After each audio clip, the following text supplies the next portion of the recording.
Bienvenidos, estamos en un nuevo ciclo de entrevistas, encuentros, en este caso con intendentes del conurbano bonaerense de la provincia de Buenos Aires. Quiero agradecer al Instituto de Formación Política y Gestión Pública del Gobierno de la Ciudad de Buenos Aires por darnos la oportunidad de poder realizar estos encuentros y a su directora Karina Spala por haberme convocado. Para mí, una entrevista distinta. Seguramente va a ser también una entrevista para rememorar viejos tiempos.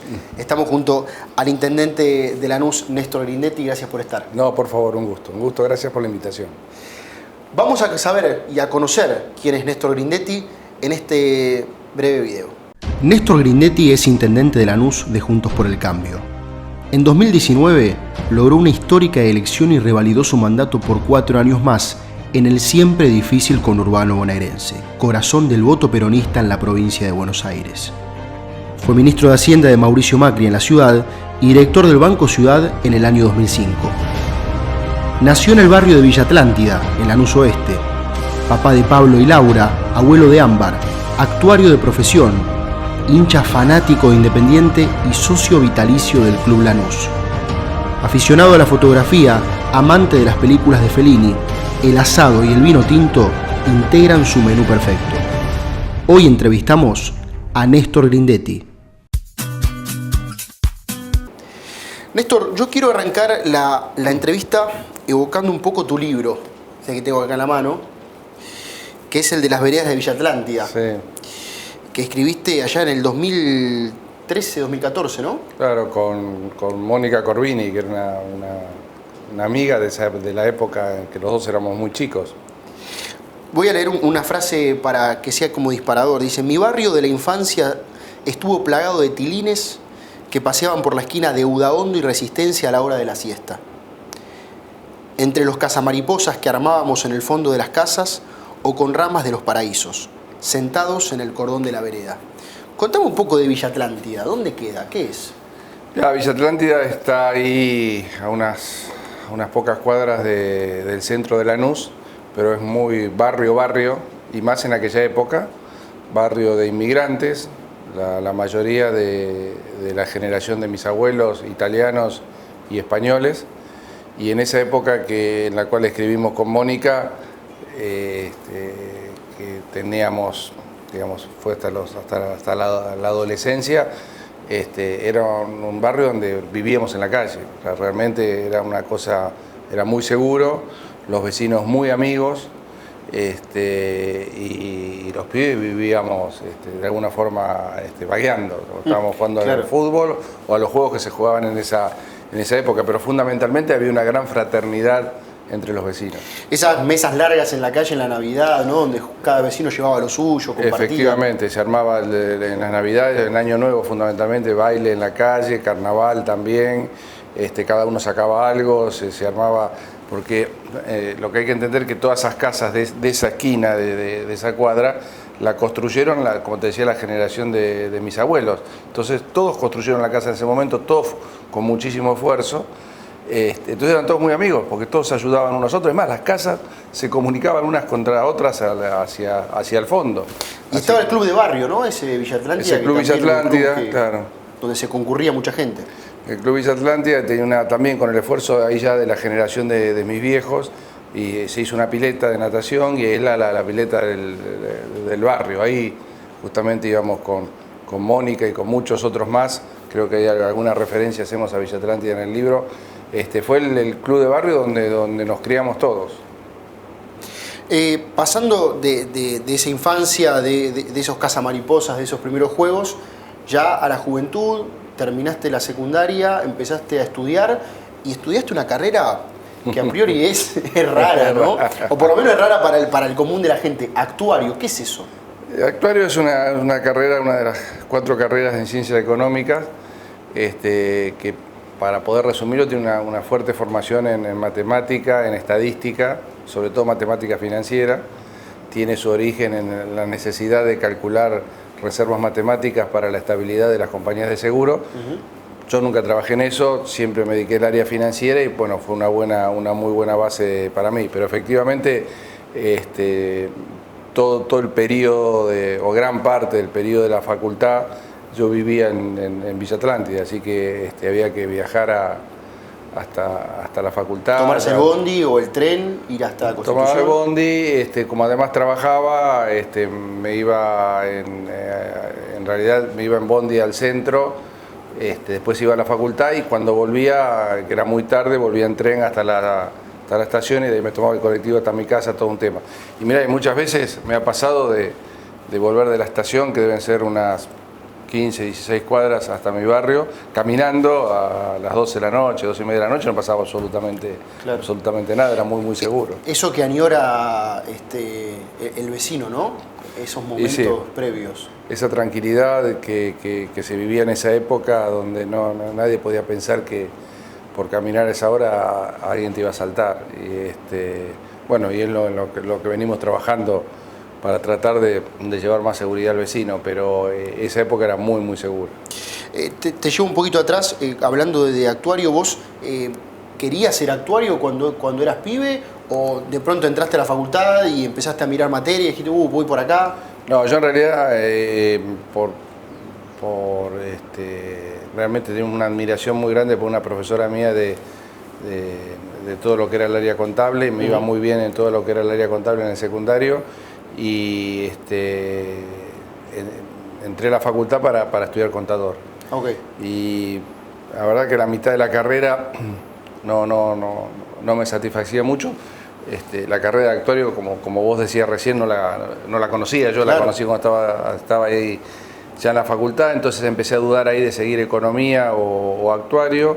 Estudié mucho los programas, vi las materias que había de matemática, de análisis matemático, de estadística, de biometría, realmente era un muy buen nivel de matemática y bueno, entonces me enganché por ahí, seguí por ahí. Eso me llevó a que la carrera se me hiciera bastante larga, yo me recibí ya casado y con 2 hijos, lo cual en una carrera que éramos muy pocos y por lo tanto los horarios en la facultad eran complejos, claro. Yo trabajaba. Pero bueno, fue la verdad que una muy linda carrera que a mí me dio una base para después trabajar en las áreas financieras muy importante. De eso quería charlar con vos. Digo, ¿cuánto de eso que aprendiste en la universidad lo aplicás hoy como intendente o lo aplicaste cuando fuiste ministro de Economía en la ciudad? Tal vez lo apliqué más como ministro, claro. Lo que es lo técnico, porque como ministro, por ejemplo, colocamos bonos en el mercado internacional y eso requiere un análisis técnico, así que ahí apliqué como ministro de Hacienda justamente manejar las finanzas y hay algo de cálculo financiero. Igual no en el nivel que da la carrera, ¿no? Te da un nivel de cálculo muy alto, que yo la verdad que después en el desarrollo de mi profesión no lo apliqué, no lo apliqué tanto, ¿no? Porque yo fui trabajando más en áreas administrativas. Sí me dio una muy buena base y además me ayudó a tener esquemas de planificación y de pensamiento con una estructura que me ayudó en el desarrollo profesional. Quiero cerrar este primer bloque para ya entrar al próximo, donde nos vamos a meter más en tu tarea como intendente. Sos, digamos, de los pocos dirigentes políticos que han tenido un paso importante por el sector privado y que después se han volcado al sector público. Digo, eso es como mirar las dos partes del mostrador, ¿no? Y poder saber, bueno, esto al sector privado le viene bien y esto sabemos que el sector privado no lo hace bien y viceversa. Sí, la verdad que es una experiencia interesante. Porque cuando pasás en el sector privado vos normalmente tenés un jefe, tenés un objetivo, tenés un resultado que en general es económico, pero cuando pasás al sector privado, al sector público, hay dos cuestiones que en el sector privado no son tan importantes y que yo las fui aprendiendo, si se quiere, a los golpes.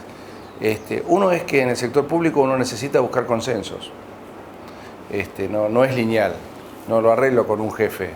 Y nunca es como yo quiero, siempre es el promedio, por eso le doy tanta importancia a la búsqueda de consensos, a que a los temas hay que hablarlos, hay que debatirlos y hay que encontrar una solución. Entonces, los presupuestos, que los 8 presupuestos que nosotros sacamos en los 8 años que estuve como ministro en la ciudad, nunca lo sacamos con mayoría absoluta en la Cámara Legislativa, sino que tuvimos que ir a buscar la voluntad de la oposición y para lo cual tuvimos que hacer concesiones. Y el otro tema, no menor, pero que hace la gran diferencia también con el sector privado, es la exposición pública. Claro. Uno tiene que pensar que no necesariamente lo que yo pienso que es bueno para los vecinos. Y además sos intendente todo el día. Bueno, o sea, no es que uno dice, bueno, a las 6 de la tarde me voy a mi casa, claro, cierro, voy a jugar al pádel. No. Tenés que saber que hay un vecino que le pasó algo a las 10, 11 de la noche y mi teléfono, que además lo tiene, yo creo que Media Lanús tiene mi teléfono, me llama para plantearme un problema. Pero son dos cosas que realmente, cuando uno las entiende, cuando uno sabe la importancia que tienen para el desarrollo de la gestión pública, además son apasionantes, porque es un desafío enorme ir a buscar la aprobación de la oposición en un presupuesto, por ejemplo. Cerramos este bloque y en el próximo bloque nos metemos a hablar con el intendente Néstor Grindetti acerca de su función como intendente. Y te dejo la pregunta planteada. Si tuvieses que decirle a un extraterrestre que viene de otro planeta, entra a Lanús y dice, ¿qué es un intendente? ¿Qué le dirías? Ahí venimos.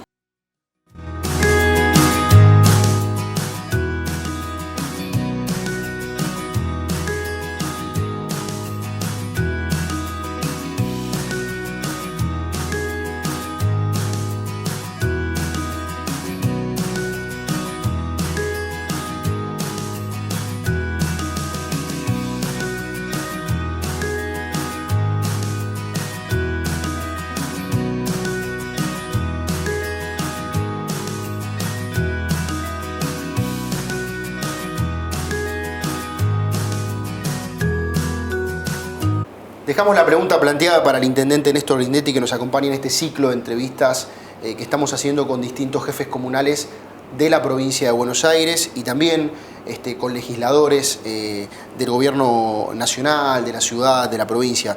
Un ciclo interesante para conocer un poco más y en profundidad a nuestros dirigentes. Dejábamos una pregunta planteada al comienzo acerca de qué es un intendente. Si tuvieses que decírselo a alguien que por ahí desconoce la tarea. Mira, fundamentalmente es un vecino más, que ha sido elegido por sus vecinos para resolver los problemas, yo te diría, cotidianos, cercanos de la gente. Por lo tanto, la cercanía a la gente es muy, muy, muy, muy importante. Vos me lo escuchaste decir muchas veces, a mí de ninguna manera me avergüenza, al contrario, me da mucho orgullo decir que a mí me eligieron para tapar baches, recoger la basura, ordenar la infraestructura de Lanús, manejar la salud, manejar la educación, y bueno, y eso hago, sí, pero no dejas de ser un vecino porque estás en el medio. Es decir, esto es lo lindo que tiene ser intendente, que un gobernador y un presidente no lo pueden hacer por la vastedad de la geografía de la Argentina y por la cantidad de habitantes que somos.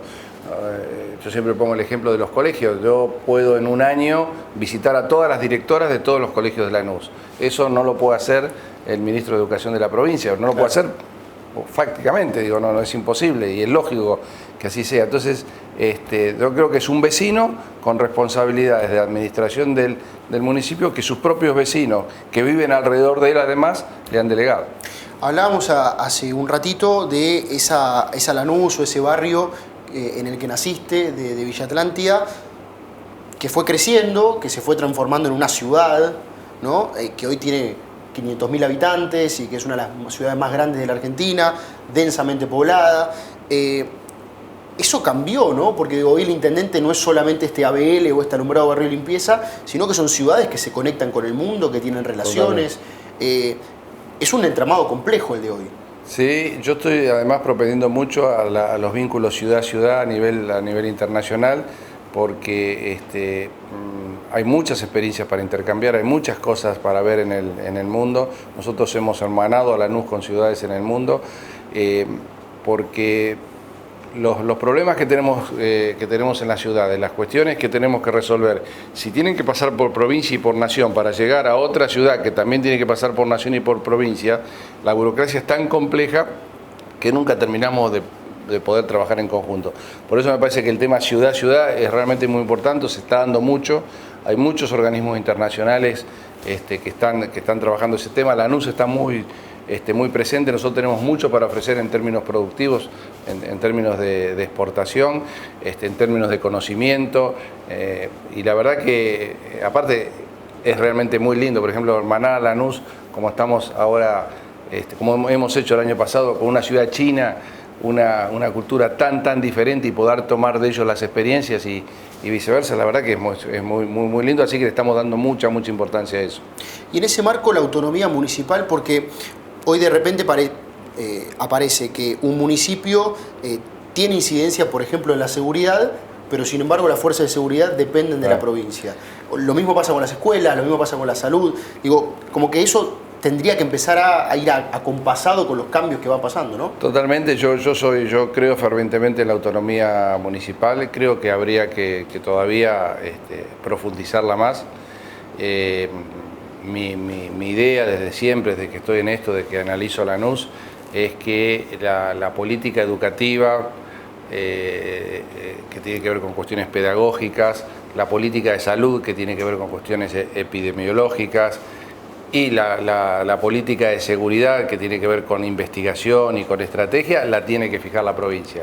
Pero la operatividad, y por lo tanto la táctica de la educación, la salud y la seguridad deberían depender en forma directa del intendente. Quiero decir que la policía local, el intendente debería tener mando sobre la policía local, el intendente debería manejar la infraestructura y los recursos humanos de salud y de educación bajo un paraguas de políticas públicas fijadas por la provincia, donde se fijen metas concretas, medibles. Por ejemplo, buscamos que los chicos en el colegio, bajo estas pautas, tienen que tener tal nivel en matemáticas. Si no lo tienen, hay una falla en la táctica, una falla en la gestión, y bueno, habrá que ver. Me parece que eso se podría hacer, y hoy la estructura constitucional, por lo menos en la provincia de Buenos Aires, permitiría hacerlo, tiene que entenderlo la política. Y en ese caso me acuerdo de esta frase de que el municipio es el primer mostrador, ¿no? Claro. Digo, los vecinos cuando tienen un problema de inseguridad o cuando tienen un problema con el hospital público, aunque no sea municipal, pero van al municipio, hablan con el intendente, que tienen el teléfono, que lo recorren, lo ven en la calle, y le dicen, el hospital, la seguridad. No, y bueno, lo que nos pasa con la seguridad, nosotros sin tener responsabilidad directa sobre la seguridad, hicimos un centro de monitoreo, pusimos ya 850, estamos yendo para las 1000 cámaras de última generación. Le ponemos el combustible a los autos de la policía, le compramos los chalecos a la policía, hasta le hemos comprado gas pimienta a la policía femenina. Hacemos mucho, compramos móviles, hacemos mucho porque justamente por eso, porque el vecino toca el timbre nuestro, porque siente que la responsabilidad es nuestra. Por eso me parece que si se quiere la frutilla del postre de eso, para que la cosa funcione mucho mejor, sería tener un mando efectivo sobre los gestores de esos tres ámbitos en el área del municipio. Me voy un poco a este año 2020, que es un año rarísimo para todos. Sí. Llegó, como te escucho decir en varias entrevistas, este bicho que nos vino a joder la vida, sí, ¿no? Esta famosa pandemia del COVID-19, que cambió la relación del Estado con los vecinos, pero además cambió la relación interpersonal de todos. ¿Qué enseñanza te está dejando esta pandemia, que todavía no terminó, hay que decirlo? Mirá, primero, no sé si es enseñanza, pero sí quisiera destacarlo porque realmente fue una cosa que por lo menos a mí me pone la piel de gallina, que es la solidaridad que hubo entre los vecinos y la vinculación entre el Estado a través de las áreas nuestras de salud y de defensa civil y de espacio público con los vecinos. Realmente hemos trabajado, la gente nuestra de salud trabajó en forma fantástica. Ahora, en términos de enseñanza, más que de enseñanza, yo diría de reflexión que tenemos que hacer todos, es hasta dónde el Estado se tiene que meter a regular. Siempre son esa cosa muy vidriosa de la regulación, ¿no? Entre la libertad del individuo y el Estado que tiene que regular. Hoy con el diario del lunes podemos ratificar que toda la primera etapa que nosotros estuvimos de acuerdo, el tema de la cuarentena, estuvo bárbaro, porque la verdad que si no hubiese picado en ese momento y realmente nos tomaba desguarnecidos. Ahora, estamos después de 8 meses de cuarentena y ahora me parece que tiene que aplicar más la responsabilidad individual, el hecho de cuidarse uno mismo, de cuidar a los demás, a la familia y al resto de los vecinos, que el Estado esté diciendo, che, no vayan a la plaza. Hoy las plazas de Lanús están repletas y mi temor es qué pasa si tenemos un rebrote, cómo hacemos para que todos los vecinos vuelvan a una cuarentena tan estricta. Y yo creo que eso sería un tema muy complejo. Por eso digo, eso da para reflexionar en muchos aspectos donde el Estado es necesario que regule, pero el tema es hasta dónde. Y creo que hay que verlo caso por caso y debatirlo mucho, donde entra a tener mucha más importancia el criterio individual que la regulación del Estado. Y ahí volvemos también a la autonomía municipal, ¿no? Un poquito a esto que le dé la posibilidad a los intendentes de que también tomen ese tipo de decisiones. Digo, se vio en estos últimos tiempos con el tema de la educación, los chicos que han terminado el 2020 prácticamente sin clases. ¿Cómo imaginás ese ciclo lectivo que arranca ahora? Y yo vengo insistiendo a la gente de la provincia que trabajemos en cómo vamos a arrancar marzo, porque seguramente no vamos a arrancar en una normalidad total como la conocimos. Este bicho va a seguir vigente. La vacuna, por más efectiva que sea, nunca va a ser cero contagio, porque el sarampión hace 60, 70 años que nos vacunamos con el sarampión y sin embargo hay gente que no se vacuna y por lo tanto hay sarampión. Esto va a seguir sucediendo, entonces tenemos que trabajar mucho con el tema de los cuidados muy elementales que nos enseñan los que saben del tema, que es la higiene, que es el barbijo, que es el alcohol en gel, los ambientes ventilados. Vamos a tener que trabajar en eso, en protocolos para que las clases vuelvan. Ahora, lo que vos decías es absolutamente cierto. Y de nuevo lo que yo decía, regulación del Estado contra decisiones individuales. A mí me parece que la provincia lo que debería hacer es dar pautas generales y después cada municipio, en función de la responsabilidad del intendente y de lo que quieran los vecinos, ir viendo cómo vamos manejando cada asunto. Por ejemplo, una de las cosas que discutíamos era la apertura de los templos de cualquiera de los cultos que tenemos en Lanús. En mi opinión, que a una iglesia evangélica o católica o a la sinagoga que tenemos en Lanús pudieran entrar 10 personas a orar en un lugar donde entran 200 o 300 personas, yo no creo que agregue riesgo. Y eso es bueno para la gente, porque es un cable de tierra para muchísimos vecinos. Entonces, nosotros queríamos autorizarlo y en un momento no se podía. Bueno, igual, por suerte, la provincia nos fue escuchando y todas estas cosas se fueron liberalizando un poco más.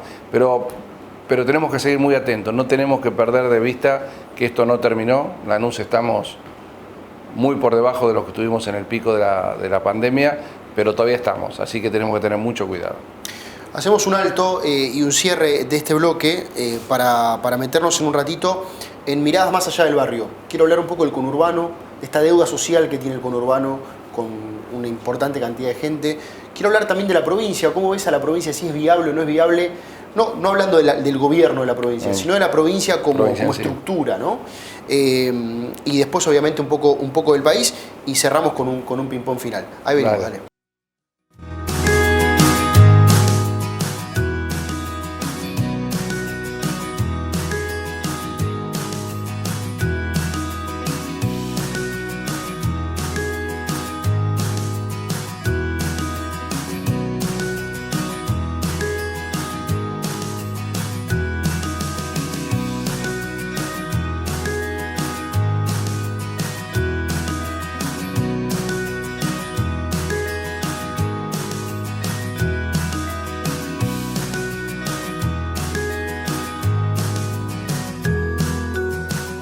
A mí me gusta llamar este bloque miradas más allá del barrio, ¿no? Porque los intendentes obviamente trabajan en su barrio, miran las avenidas principales, los barrios que hay que atender y demás, pero después del barrio de cada uno hay un gran barrio, y el conurbano bonaerense es un gran barrio que tiene problemáticas comunes inclusive, y que hace 30, 40 años que no se están resolviendo o que empiezan a resolverse y por ahí quedan truncas.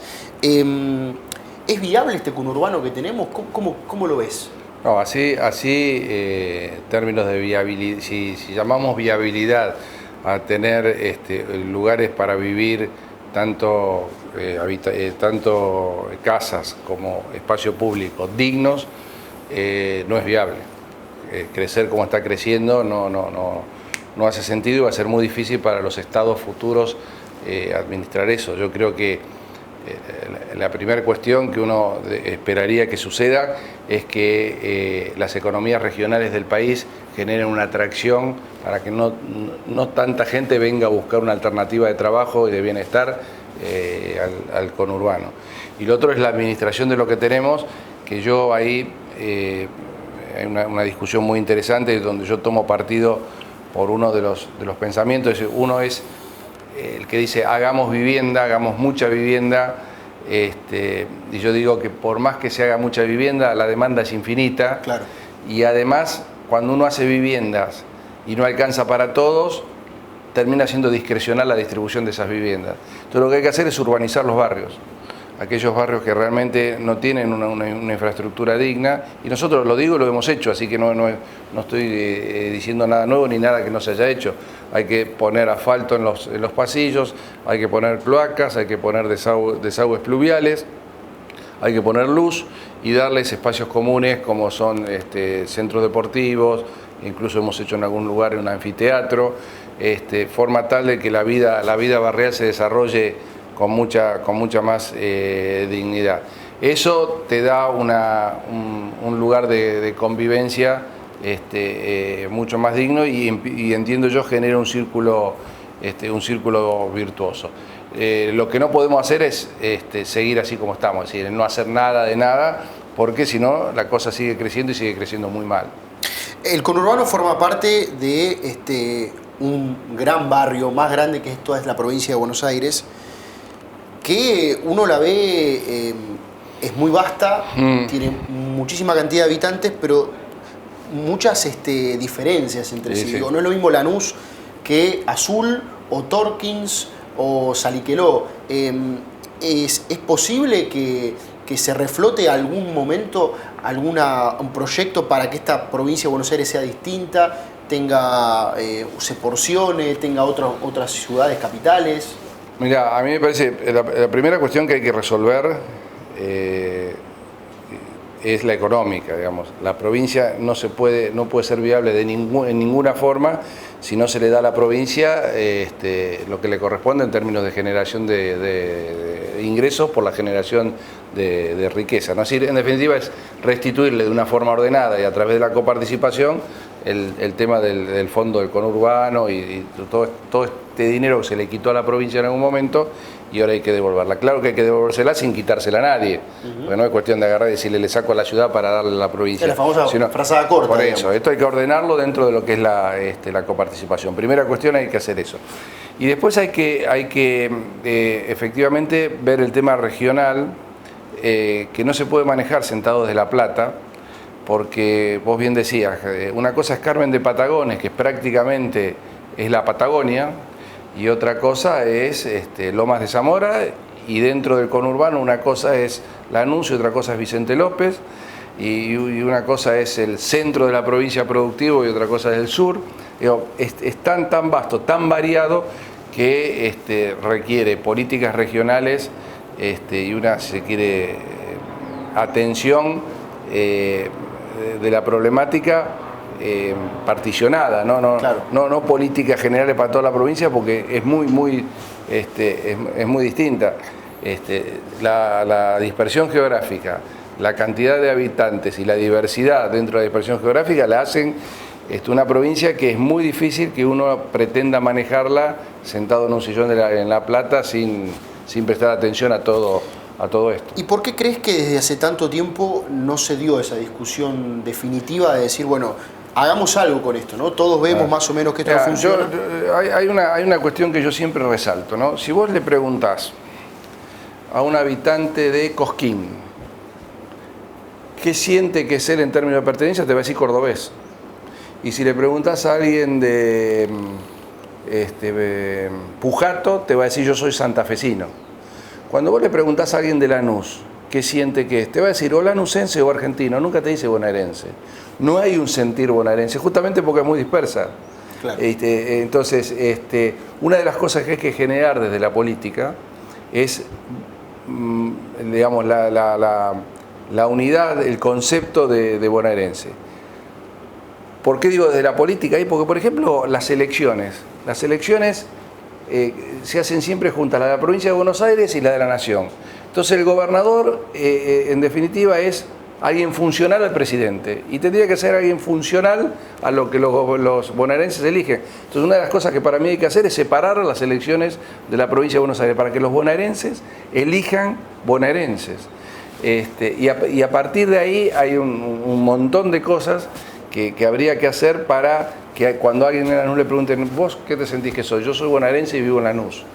De nuevo, como hace cualquier otra provincia, está tan pegada, obviamente, tiene tanta unión física la provincia con la capital federal, y estando todo el gobierno federal en la ciudad de Buenos Aires, generó esta sensación y este divorcio que no es bueno, es muy pernicioso, entre interior de la provincia y conurbano.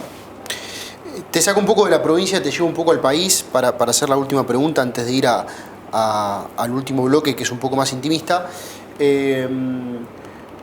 Obviamente el país atravesado por la pandemia, el país en un contexto de Latinoamérica también atravesado por la pandemia y por los vaivenes de la economía.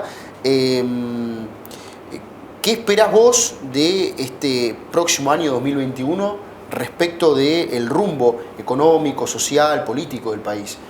¿Crees que, además es un año electoral por otro lado, ¿no? Sí. Que eso ya va a traer su complicación? Mira, yo estoy muy preocupado porque obviamente el problema central de los argentinos es la economía en este momento y a mí me gustaría, obviamente me gustaría mucho compartir con el gobierno nacional una idea de presupuesto para el año que viene y un plan estratégico. Pero eso, como es difícil, porque estamos en posturas, en espacios políticos distintos, pero por lo menos me gustaría tener algo que criticar, un plan. Y yo la verdad que no veo sinceramente un plan. Mi temor es que la venida de las autoridades ahora del Fondo Monetario sean los que marquen el rumbo de un plan, que ya sabemos cómo son los planes del Fondo Monetario.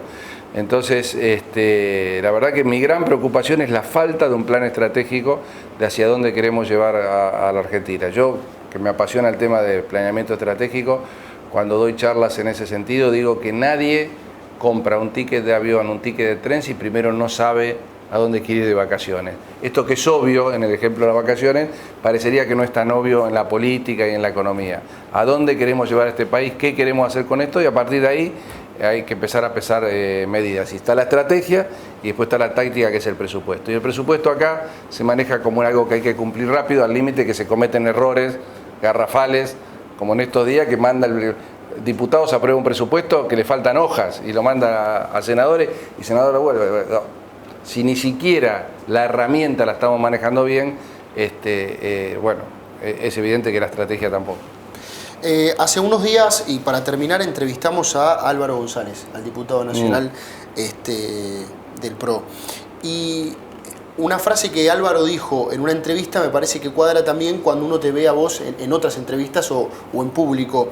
Él dice, es difícil ser moderado, es más fácil ser tirapiedra, dijo Álvaro. ¿Acordás con esa idea? Sí, sí. A ver, yo intento, hago mucho esfuerzo, no sé si la palabra es moderado o es, más que moderado, es atento a tener los oídos abiertos, a escuchar a la gente, a ser tolerante en el sentido de decir, y a ver si no tiene razón todavía, y saber que en la vida política, justamente Álvaro yo creo que se refería a eso, en la vida política todo es una negociación, en el buen sentido de negociación. Y una negociación son dos extremos que se alejan y un centro que se acerca, donde las partes nunca sacan el 100%. Yo nunca saqué un presupuesto de la ciudad 100% como lo mandé. Siempre hubo concesiones. Y a partir de estas se hacen tácticas, decir, bueno, pongo esto porque yo sé que no van a rebotar y negocio. pero parecería que en un punto que la negociación en la política últimamente ha tomado como una mala palabra, como una mala acción. Y no, la negociación política está bien que así sea. Bueno, para que eso ocurra y para que eso pueda funcionar bien, si con moderado queremos decir esto de escuchar y de tratar de aprender de los demás y obviamente tratar civilizadamente de defender las ideas, yo creo que es mucho más difícil que agarrar a decir estoy en contra porque estoy en contra. Estoy en contra y no, mira, estoy en contra, porque yo no me gusta. No, pero escúchame, no, pero no me gusta. Bueno, eso obviamente que es mucho más fácil, ahora no te lleva a ningún resultado. Cerramos este bloque con el intendente Néstor Grindetti, el intendente de Lanús. Nos vamos a meter en el último, que para mí es el más divertido, porque es una especie de ping-pong, con alguna frase, con algunas fotos. Ya venimos.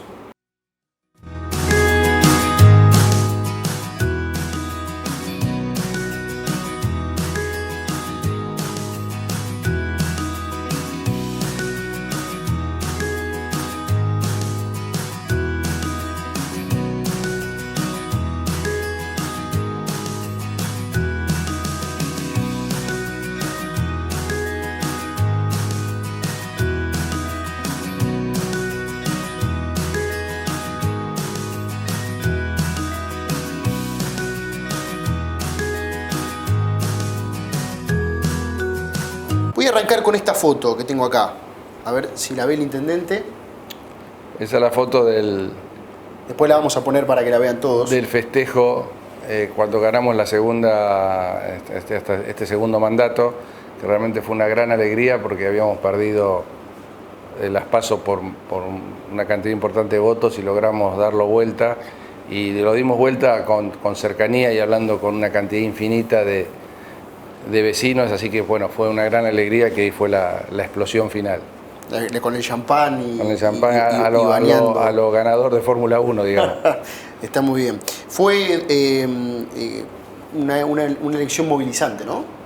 Realmente sí, porque requirió de parte nuestra que exacerbáramos lo que por otro lado nos gusta, pero que evidentemente había que hacerlo más, que es la cercanía con la gente, escuchar a la gente, ir a los barrios. Debemos haber tomado miles de litros de mate y comido muchas tortas fritas en ese camino. Ganamos algunos kilos de paso, pero realmente fue apasionante. Vienen unas preguntas que son ping-pong. Yo hago la pregunta, la respuesta es cortita. Bueno. O una frase o una palabra, eso lo decidís vos. ¿Qué te gustaría que tu municipio tenga que hoy no tiene? Que fuera mucho más